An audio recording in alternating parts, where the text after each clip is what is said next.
Hey everybody, John Marco Salzano here with Reporting Central, and today we're going to talk about the corrector, and I'm going to walk you through a little bit of an overview and give you a demonstration. So to provide some context around the corrector and what we'll be looking at, let's think about posting things from the submodules or subledgers to the general ledger. And the modules that we have enabled for the corrector are AP, AR, cash, inventory, sales, and purchasing.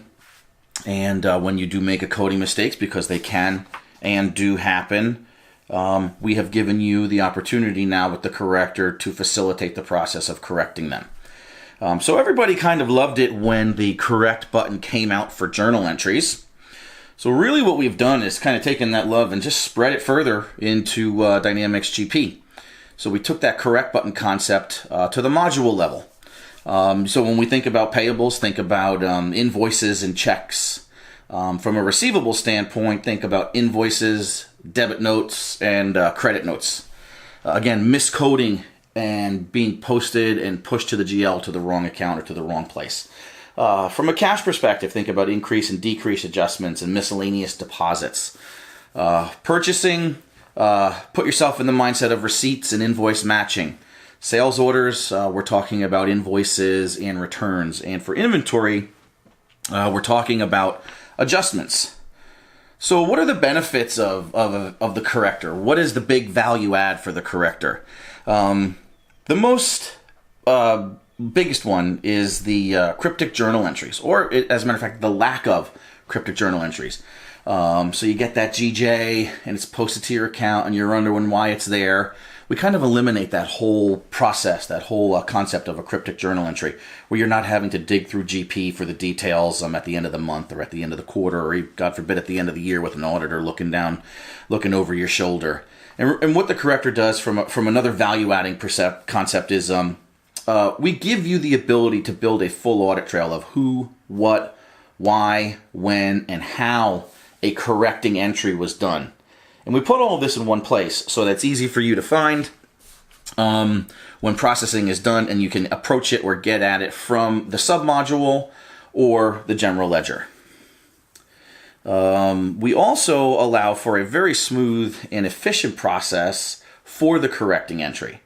And getting access to and creating it all from the originating or problematic transaction. So really, the other large benefit is it eliminates the potential for you to correct something more than once. We've all seen it happen. Everybody's probably done it, whether you care to admit it or not. We totally get it. But it does happen, and what the corrector does with a nice little visual aid that I'll show you in the demonstration, that it gives you the ability to eliminate potentially correcting things more than once. And as a side benefit, what we've learned over the course of the past year is that the auditors absolutely love this because it does give them all the detail that they need for entries that are moving transactions around in the general ledger. So let's jump into Great Plains here. And we are running Dynamics GP 2015 on Fabricam. So what we're going to show you is an example of the corrector for payables. So someone has come to you and said, hey, this is not supposed to be posted to this account, or it's not supposed to hit my account. I need it moved. Where should we move it to? Let's talk about that and get it all sorted out. So let's go in and find the offending transaction. And I'm going to come in here and bring up the Beaumont Construction Company. And we are going to come in here and take a look at this transaction here. Somebody says, this is the one that's in question. I need this fixed. Open up the document number. So standard GP functionality, we're going to come into distributions.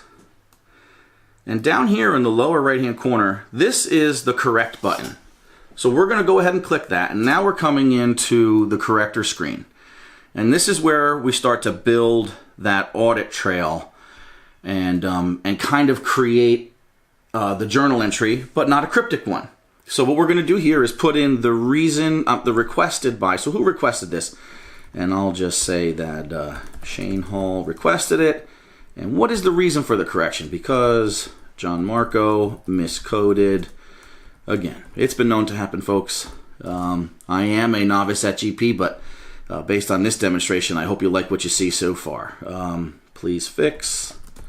This is a free form, so you can use this as a training tool down the line, and I'll show you how this kind of manifests itself both in a trial balance report and a smart list a little bit further on into the demonstration here.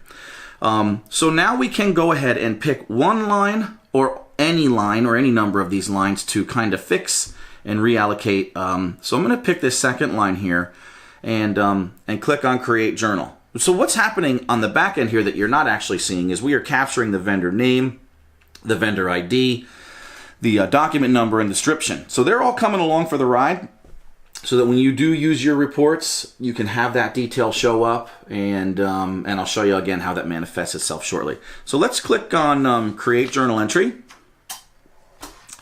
And it's going to give us a journal entry number here that it was created successfully. We click OK, and it brings you into the partially corrected journal entry where we've got the line that we're correcting. So now it's out. Now we're going to put it to where we want to send it to.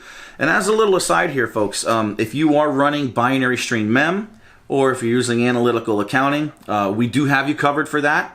The underlying entries for mem and AA are getting updated on the back end. Okay, so we've picked our line here. Let's move this to a different account.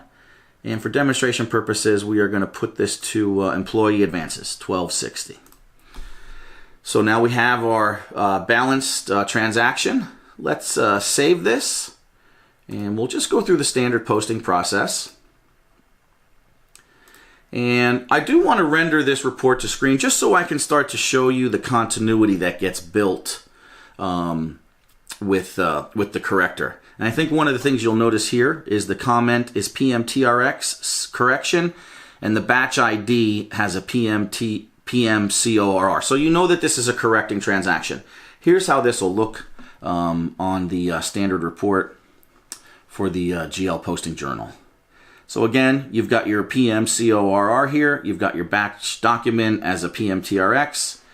And the other thing that you'll notice here is that the source document is now a PMTRX-CORR. That's a big differentiator because typically this would be a GJ, general journal transaction, and that would be that cryptic journal entry. So we've completely eliminated that right from the get-go with the corrector. So now that this is posted, let me show you a couple other things on how the information looks in the system. So let's come back into this transaction, and you're looking for this information. You know, maybe it's the end of the month or at the end of the quarter. You come into distributions. And here's that visual indicator that I had mentioned earlier. The correct button is now outlined in red. So this does two things. It lets you know that somebody's already corrected something for this transaction. So there's that elimination of the possibility of potentially correcting it twice. If we click on correct, brings us into the corrector screen. We come in here to the history tab. And here is everything that we just did with that corrected line. So here's the requested by, the reason, the user. The created user I'm logged in here is SA, transaction date, new journal entry number, and then the details of the transaction that we created. So that's how you get it from the payables approach after something has been corrected. Let's say you want to look at it from the general ledger site. So you come into financial, come into summary, and let's find our account here. That was 1260. So we bring that up, and again we're running Fabricam here, guys. So let's come in here, bring in that information, and let's look at here. If we come into the actual journal entry, you're going to see here that the source document is now PMTRX-CORR, and if we click on this source document, come in, now we're back in payables, so we're back at that original transaction. Click on distributions. There's our correct button down here in the lower right corner.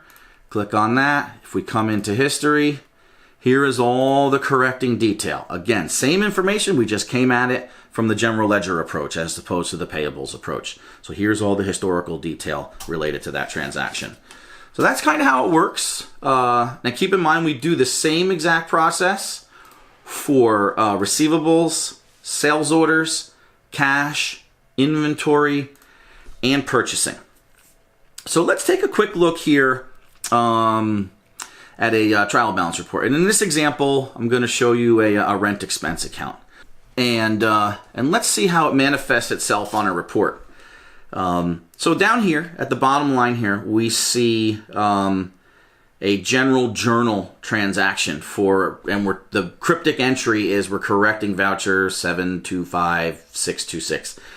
There's no document number, there's no vendor name, but you do have the amount because somebody recreated this or fixed this through the old way, doing it through a general journal entry. If you come up here to let's say September and November, these were standard transactions through AP that were processed properly. You've got the PMTRX, you've got September rent, you've got the document, the vendor, and the vendor name. If you look at August and October, all of the detail is here. Document, vendor, ID, vendor name. But you'll notice here that it's a PMTRX as a source transaction as opposed to a GJ.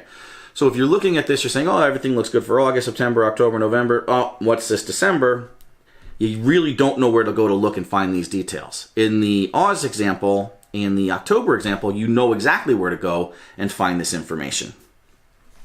So let's close this and let me bring up Smart Lists quickly, because that is another thing that is included. We do build a Smart List for you, and it comes with the corrector. And I'm just going to bring it up here. And the nice thing about this is, as I mentioned earlier, you can kind of use this as a training guide or as a tracking guide to see, who's causing you some pain, who is making the most mistakes. What's the reason that person is making those mistakes, and you can kind of get a chronology of all of that information. So here's all the corrector information: who created the fix, what's the reason for it, who it was crested by, the correcting entry number, and then all the standard detail of the transactions here. Okay, everybody, so that kind of wraps up the demonstration of the corrector. Again, I'm John Marco Salzano with Reporting Central. You can find us at www.reporting-central.com. Out on the website, you can find pricing and additional product details. You can give us a call at 813-579-4991. And you can also send us an email to sales@reporting-central.com. Thank you again for your time. We know how important it is, and we do appreciate you spending a few minutes with us today. And I do look forward to the opportunity to speak with you about your potential use of the corrector. Thanks very much. Have a great day.